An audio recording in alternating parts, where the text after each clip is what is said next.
Hai para pemilik waktu luang, selamat datang. Apa kabar kalian semua? Mudah-mudahan sehat selalu ya. Di video kali ini kita akan melanjutkan kembali alur cerita drama Korea yang berjudul Beach X Rich Part keempat.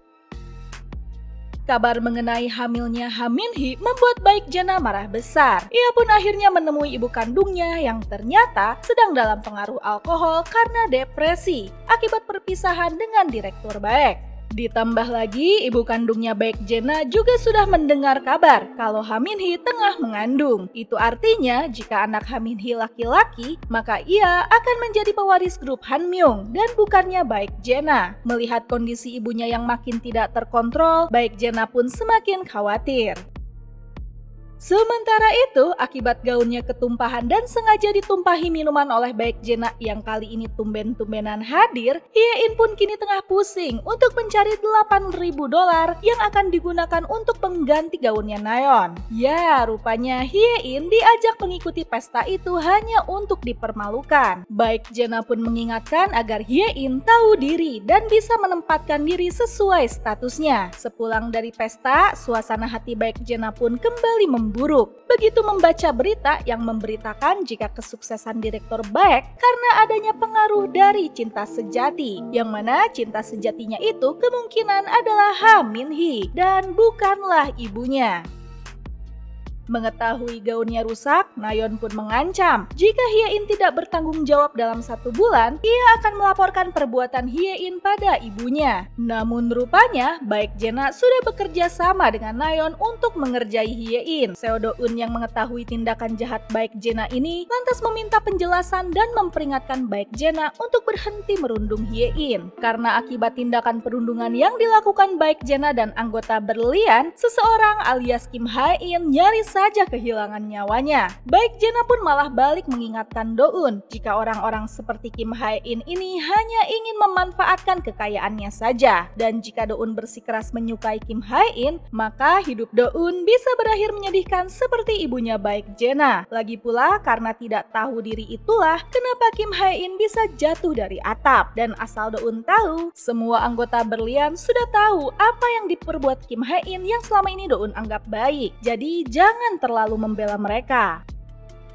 Sementara itu, Lee So-mang yang sedang nongkrong di pinggir jalan terkejut melihat video Hye In yang tengah dirundung di pesta persaudaraan. Ia pun lantas tidak sengaja melihat Hye In melintas. Ia pun mengikuti Hye In yang rupanya sedang melakukan transaksi dengan seorang pria. Salah paham, Lee So-mang pun lantas mengancam pria yang ternyata hendak membeli barang milik Hye In. Dan akibat tindakan kasar Lee So-mang, pria itu pun lantas meminta harga diskon pada Hye In sebagai gantinya. Jelas saja Hye In pun ngambek karena gegara salah paham dan sikap kasar Lee So-mang. Hye In harus kasih diskon dan membuatnya kehilangan $50.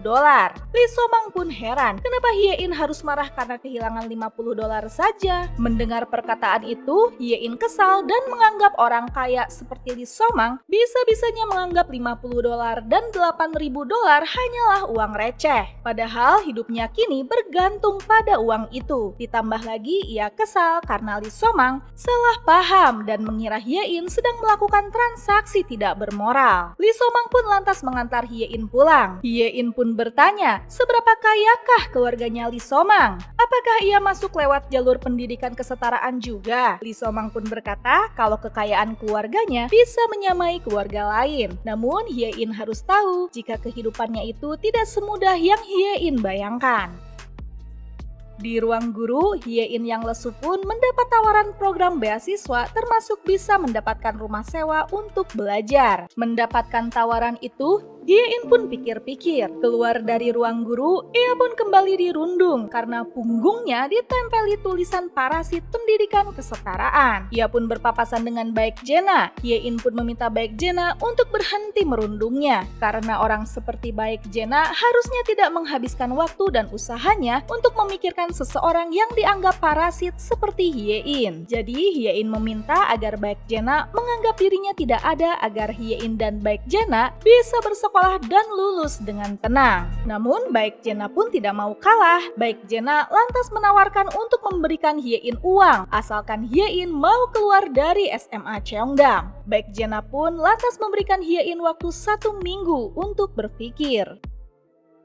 Tawaran baik Jena membuat Hye-in bimbang. Saat sedang menunggu bis di halte, Do-un pun datang dan mengajak Hye-in untuk naik ke mobilnya. Do-un pun mempertanyakan, kenapa sih Hye-in harus pergi ke pesta yang tidak sesuai dengan status sosialnya dan memberikan kesempatan pada orang untuk merundungnya. Orang seperti Hye-in harusnya diam, menghindar dan bersembunyi saja. Do-un pun lantas kembali menanyakan, siapa orang yang sudah mendorong Kim Hae-in? Hye-in pun berkata akan memberitahu Do-un asalkan kali ini Do-un mau meminjaminya uang $8.000. Mendengar permintaan Hye-in, Do-un pun menolak karena Kim Hae-in saja yang bisa dibilang tidak mampu, tidak pernah menuntut dan meminta apapun dari Do-un. Lantas kenapa Hye-in kini malah mencoba meminjam uang? Kesal karena ditanya terus, Hye-in pun lantas turun dari mobil Do-un dan mengatakan kalau sejujurnya malam itu Hye-in hanya melihat siluetnya saja dan bukan wajah aslinya. Namun yang pasti pelakunya adalah seorang perempuan. Ia pun lantas mempertanyakan ucapan Do-un yang menyuruhnya diam dan bersembunyi. Kalau orang seperti Hye-in bisa diam dan bersembunyi di sekolah itu, lantas kenapa Kim Hae-in bisa berakhir seperti sekarang ini? Lagi pula katanya Do-un menyayangi Kim Hae-in. Namun kenapa Do-un yang memiliki kuasa di sekolah itu tidak bisa melindungi Kim Hae-in? Di tempat lain, Park Woo-jin pun bertanya pada baik Jena, kenapa ia bertengkar lagi dengan Do-un? Apa karena Kim Hae-in yang lain? Tidak terima ditanya begitu, baik Jena pun balas bertanya, kenapa Woo-jin bersikap seolah-olah Woo-jin berbeda? Woo-jin pun sedikit terkejut dan balik bertanya, seberapa banyak yang baik Jena ketahui? Dan baik Jena pun menjawab, ia tahu cukup banyak. Ada rahasia apa ya antara baik Jena dan Woo-jin? Namun obrolan mereka berdua pun terhenti begitu Min Yul-hee datang dan membicarakan tentang alasan orang miskin tidak bisa merubah hidupnya. Min Yul-hee berpendapat itu karena mereka rela mempertaruhkan nyawanya demi uang receh. Sementara itu, Hye-in pun diajak makan siang oleh Oh Si-eun di ruang seni. Hye-in pun senang dan berterima kasih karena ternyata di SMA itu masih ada orang baik seperti Oh Si-eun. Oh Si-eun pun malu dan mengatakan kalau sebenarnya dirinya tidak sebaik itu. Hye-in pun curhat kalau ia harus mengganti gaun rusak yang seharga $8.000. Baik Jena pun akan memberikan uang itu, namun dengan syarat Hye-in harus keluar dari sekolah itu. Oh Si-eun pun lantas memberitahu Hye-in kalau ia bisa mendapatkan uang untuk mengganti gaun itu tanpa harus keluar dari sekolah. Apakah Hye-in mau tahu caranya? Oh Si-eun pun lantas menyarankan Hye-in untuk meminjam uang pada Lee Duk-min, siswa kelas 10 yang juga seorang anggota klub berlian dari grup JLK. Namun tanpa Hye-in sadari, rupanya Oh Si-eun ini memiliki tempat khusus di SMA Cheongdam itu. Oh Si-eun dan Lee So-mang tercatat sebagai anggota klub kehormatan kontributor yayasan sekolah yang mana sejajar dengan klub berlian. Hye-in pun lantas menemui Lee Duk-min dan tanpa basa-basi, Duk-min langsung mentransferkan $3.000 pada Hye-in. Namun rupanya Duk-min tidak sebaik yang Hye-in kira. Duk-min ini seperti rentenir. Jika Hye-in telat membayar, maka Hye-in akan kena denda sebesar $2.000 per minggu. Duk-min pun lantas menawarkan pada Hye-in pekerjaan cepat untuk menghasilkan uang, yaitu dengan menjadi model pakaian dewasa. Karena kepepet, Hye-in pun akhirnya terpaksa menuruti perintah Duk-min. Setelah bergonta-ganti pakaian dan mengambil banyak gambar, Duk-min pun mengatakan akan memberikan tambahan bonus asalkan Hye-in mau berganti pakaian di hadapan Duk-min. Mendengar tawaran Duk-min, Hye-in yang butuh uang pun akhirnya menuruti permintaan Duk-min, walaupun kali ini ia harus membuang harga dirinya. Sementara itu, Do-un pun akhirnya mengunjungi Ha-in yang masih belum sadar. Ia pun menyesal karena sebagai anggota berlian, ia tidak bisa melindungi Ha-in. Padahal malam itu sebelum kejadian, Do-un dan Ha-in sempat bertengkar karena Do-un kesal. Ha-in seolah sedang menyembunyikan sesuatu dan tidak bisa jujur padanya. Do-un pun lantas memasuki ruangan Seo Hye-so untuk mencari rekaman CCTV. Namun rupanya, rekaman di hari itu sudah tidak ada. Do-un pun curiga jika ayahnya pasti mengetahui siapa orang yang sudah menyebabkan Kim Hae-in terjatuh dari atas gedung. Sementara itu, Woo-jin yang sedang merayu Min Yul-hee pun mendapat telepon dari seseorang. Woo-jin pun nampak kesal dan bertanya, bagaimana baik Jena bisa tahu? Woo-jin pun memperingatkan pada orang yang diteleponnya untuk merahasiakan hal ini dari Min Yul-hee. Di rumahnya, Hye-in pun bermimpi buruk tentang kejadian jatuhnya Kim Hae-in dari atas gedung. Ia pun ingat Hae-in memberinya sebuah gelang saat sedang sekarat. Hye-in pernah sempat ingin menggunakan gelang itu untuk pergi ke pesta persaudaraan, namun ia batalkan. Polisi pun sempat bertanya padanya, apakah Hye-in ingat kata-kata terakhir yang terucap dari Kim Hae-in saat itu?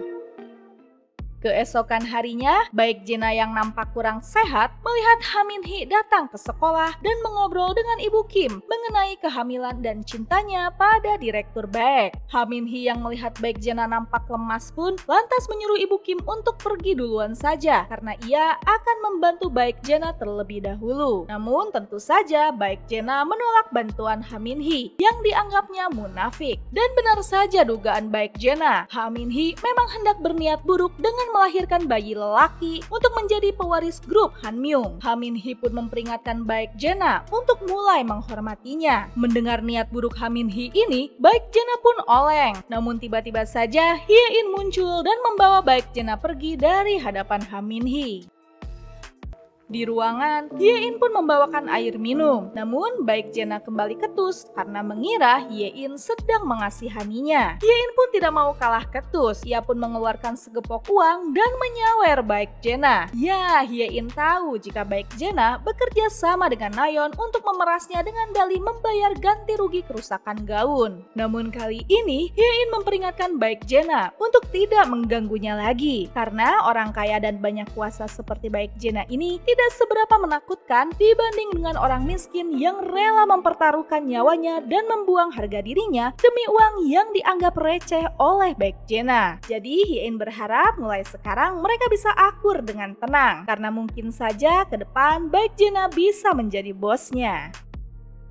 Setelah perseteruannya dengan baik Jena berakhir, Hye-in pun akhirnya bisa hidup dengan tenang di sekolah itu. Namun kali ini Do-eun-lah yang malah mengganggunya dan meminta Hye-in untuk mengatakan siapa orang yang sudah mendorong Kim Hae-in. Do-eun pun mengancam kalau Hye-in tidak mau membantunya, maka ia akan melaporkan pada ayahnya jika sesungguhnya Hye-in tidak benar-benar melihat pelakunya. Jadi kemungkinan besar Hye-in bisa dikeluarkan dari SMA Cheongdam. Mendengar ancaman itu, Hye-in pun kesal.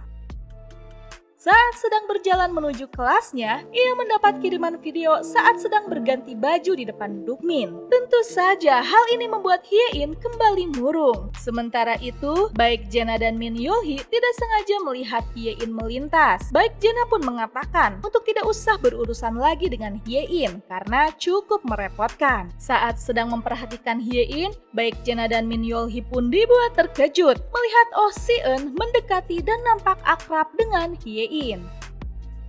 Di kelas, Hye-in pun cemas kalau video ganti bajunya itu tersebar. Oh Si-eun pun menulis di buku Hye-in dan bertanya, apakah Hye-in baik-baik saja? Di rumah, Hye-in pun tidak bisa belajar dengan tenang. Ia pun tidak sengaja membaca tulisan di kertas yang didapatnya saat bertabrakan di mall. Melihat tulisan tangannya, Hye-in pun terkejut karena setelah diperhatikan baik-baik, tulisan di kertas misterius itu sama dengan tulisan tangan Oh Si-eun di bukunya. Jadi selama ini benar yang Oh Si-eun katakan kalau dirinya tidak sebaik yang Hye-in kira.